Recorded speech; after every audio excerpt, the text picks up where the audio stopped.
President Donald Trump will seek to open the Arctic waters for offshore oil and gas drilling, reversing President Barack Obama's policy.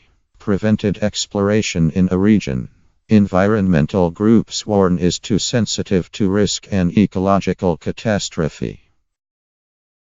The move is Trump's latest attempt to jettison Obama-era environmental policies and help open the spigot for U.S. oil and natural gas production, but is certain to draw legal challenges from environmental groups. Trump will sign an executive order Friday. Also orders his Department of Interior to review the 5-year offshore leasing plan issued by the Obama administration. Interior Secretary Singh told reporters, the study could take 2 years to conduct, and will look at the federal waters in parts of the Gulf of Mexico and Atlantic Ocean as well as Alaska's Chukchi Sea, Beaufort Sea and Cook Inlet areas. But it won't examine the eastern portion of the Gulf of Mexico, keeping the oil industry out of the waters. Floridians have long protected as vital to the state's huge tourist industry. Trump's executive order will also direct the Commerce Department to review all marine sanctuaries created or expanded in the past 10 years and report back to the White House in 3 months. The first 100 days of the Trump administration have seen a flurry of activity on energy and environmental issues, with Trump issuing orders to roll back climate change regulations on power plants, fuel efficiency rules for vehicles and pollution limits for coal mining. The move to begin looking at expanding access to offshore areas helps fulfill his campaign promises to boost domestic energy production. Democrats and environmental groups vowed to fight the order even before its details were released.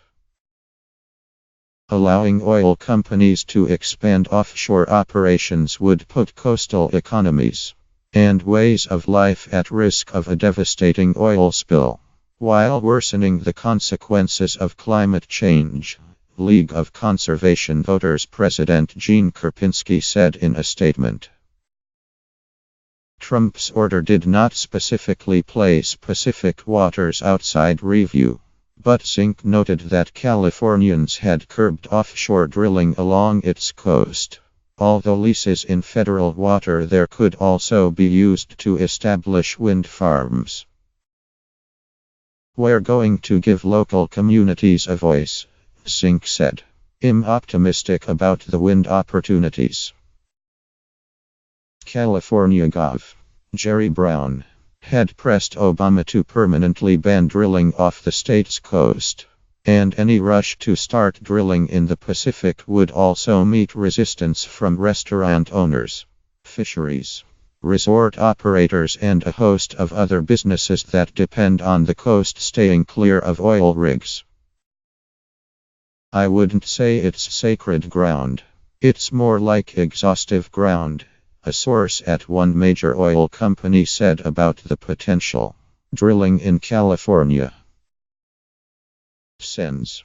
Ed Markey, do.As, Bob Menendez, DNJ, and 25 other senators sent a letter to Singh demanding no changes be made to the Obama administration's 5-year lease plan unveiled in November, and which runs until 2022, the lawmakers said Thursday.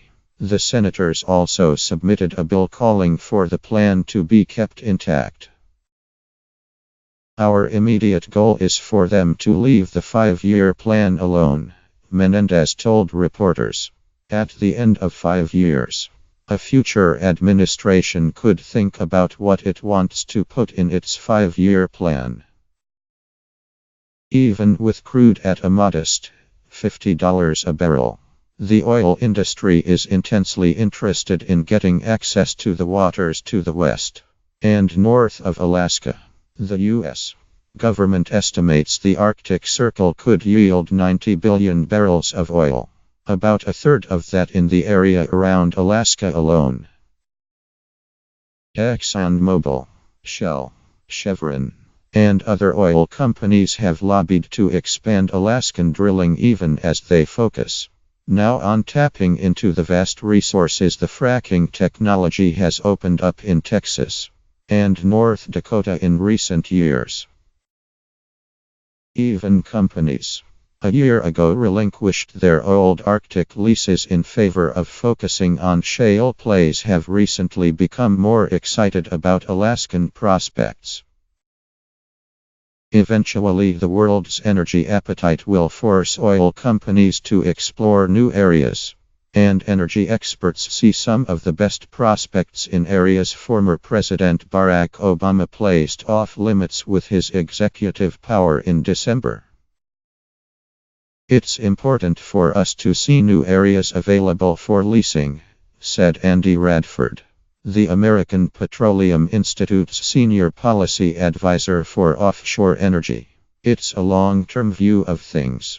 We're going to need oil and gas well into the future. The supply we have now is depleting. You're constantly trying to restock the cupboard. Environmentalists said they will fight any attempt to bring more rigs into the Arctic. The region's extreme weather make drilling in the area prone to accidents, which could prove impossible to clean up, they argue. Rolling seas and rough winds helped push oil giant Shell from the Chukchi Sea off the northeast shore of Alaska. Shell spent $9 billion to explore there in 2012, but a series of setbacks, including a drilling rig that came untethered and ran aground, and disappointing drilling results, led the company to abandon its leases. Pumping oil hasn't been much easier in the relatively calm shallower waters. Oil company Hilcorp in February reported a leak in a natural gas pipeline it operates in the Cook Inlet but wasn't able to stop it until mid-April. Cold and ice prevented divers from approaching the pipeline, according to the company. The federal regulator, the Pipeline and Hazardous Material Safety Administration, forced Hilcorp, the biggest operator in the Cook Inlet, to shut down its oil pipeline earlier this month after it started leaking. An oil company can't fix a leak in Cook Inlet, said Center Biological Diversity attorney Kristen Munsell.